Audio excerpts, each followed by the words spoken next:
1947 میں جب پاکستان اور ہندوستان آزاد ہوئے تو کشمیر کا معاملہ سر فہرست تھا، کیونکہ وہاں کے مہاراجہ عرصہ تک یہ فیصلہ نہیں کر سکے کہ میں پاکستان سے ملوں یا ہندوستان سے ملوں، اور دونوں طرف سے دباؤ ان پہ پڑ رہا تھا، لیکن وہ گو مگو کی حالت میں تھے۔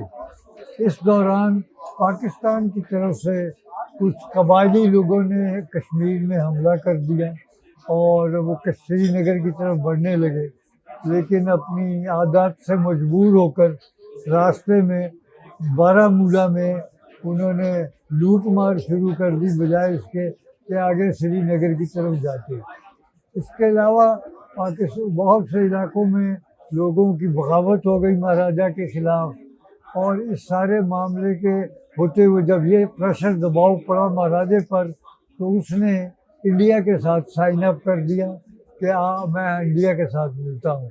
جب انڈیا کے ساتھ سائن اپ کر دیا تو انڈیا نے اپنی فوجیں بذریعہ ہوائی جہاز وہاں پہ سری نگر میں اتار دیں اور کشمیر میں جنگ شروع ہو گئی۔ ایک طرف سے انڈین آرمی تھی، دوسری طرف سے پاکستانی ارریگولر تھے جو کہ وہاں پہ لڑ رہے تھے۔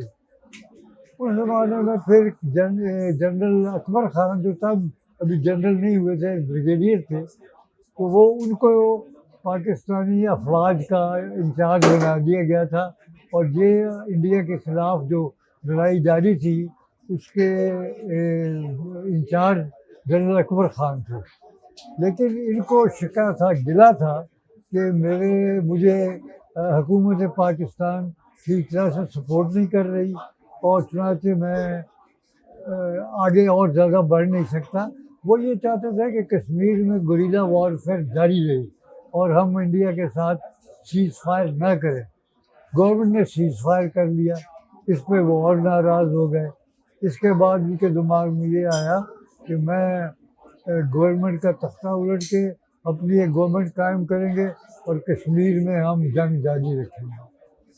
اسی زمانے میں جو کمیونسٹ پارٹی آف پاکستان تھی، ان کے اوپر حکومت پاکستان بہت تشدد کر رہی تھی۔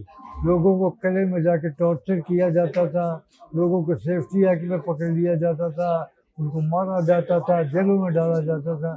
چنانچہ وہ بہت پریشان تھے اور کچھ چاہتے تھے کہ کسی طرح اس سے جو ان کے اوپر دباؤ ہے اس سے نجات ملے۔ اکبر خان سے جب ان کی ملاقات ہوئی بذریعہ اکبر خان کی بیگم، اکبر خان کی بیگم مشہور سیاسی رہنما بیگم شاہ نواز کی بیٹی تھی، اور انہوں نے ان کو اکبر خان کو اور ان لوگوں کو لیفٹ کو ملایا۔ تو اکبر خان نے ان کو یہ پرومس کی ہے کہ اگر آپ لوگ لیفٹ کے لوگ مجھے سپورٹ کریں گے تو میری حکومت جو ہے وہ آپ کو کھلے طور پہ کام کرنے کی، سیاسی کام کرنے کی اجازت دے گی، آپ کے ساتھ کسی قسم کی زیادتی نہیں ہوگی۔ مگر جب یہ فیصلہ ہوا تو اس کی کئی میٹنگز ہوتی رہیں۔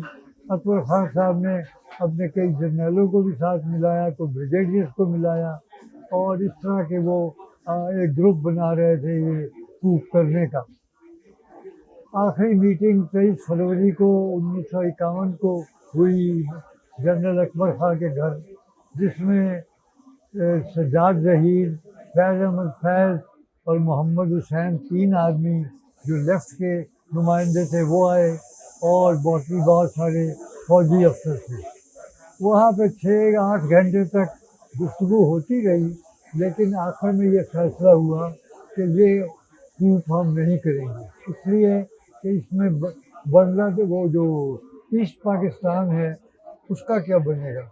تو چنانچہ بہت لمبی بحث کے بعد یہ فیصلہ کیا گیا کہ there will be no coup, there was no agreement, اور ہم لوگ برخاست ہو گئے۔ لیکن گورنمنٹ کو پتہ چل گیا تھا سورسز کے ذریعے کہ یہ میٹنگ ہوئی ہے، اور انہوں نے گرفتاریاں کر لیں، اور انہوں نے اور انہوں نے بعض جو وعدہ معاف گواہوں سے یہ جھوٹا گواہی دلوائی کہ ان لوگوں کی آپس میں ایگریمنٹ ہو گئی تھی کہ یہ کوپ کریں گے، مگر کوپ دراصل میں نہیں کرنا تھا. دیر was no agreement. Legal position یہ ہے، لیگل پوزیشن کوپ کے ایگریمنٹ جو یہ کانسپریسی کیس بنایا گیا. کانسپریسی کی ڈیفینیشن قانون میں یہ ہے کہ when two or more persons commit an illegal act, when two or more persons agree to commit an illegal act, that is a conspiracy. The agreement is an essential part of a conspiracy. Because there was no agreement, this was not a conspiracy. Therefore, the case of the government was false in this respect, and they made the approval give false evidence. جھوٹی گواہی ہمارے خلاف انہوں نے دی کہ ان لوگوں نے agreement کر لیا تھا، اور اس کے بعد پھر مقدمہ چلا کے جو سزا وغیرہ ملنی تھی وہ لوگوں کو ملی. مگر میں یہ کہنا چاہتا ہوں کہ یہ کیس جو تھا وہ صحیح نہیں تھا، ہم لوگوں نے پروف نہیں کیا.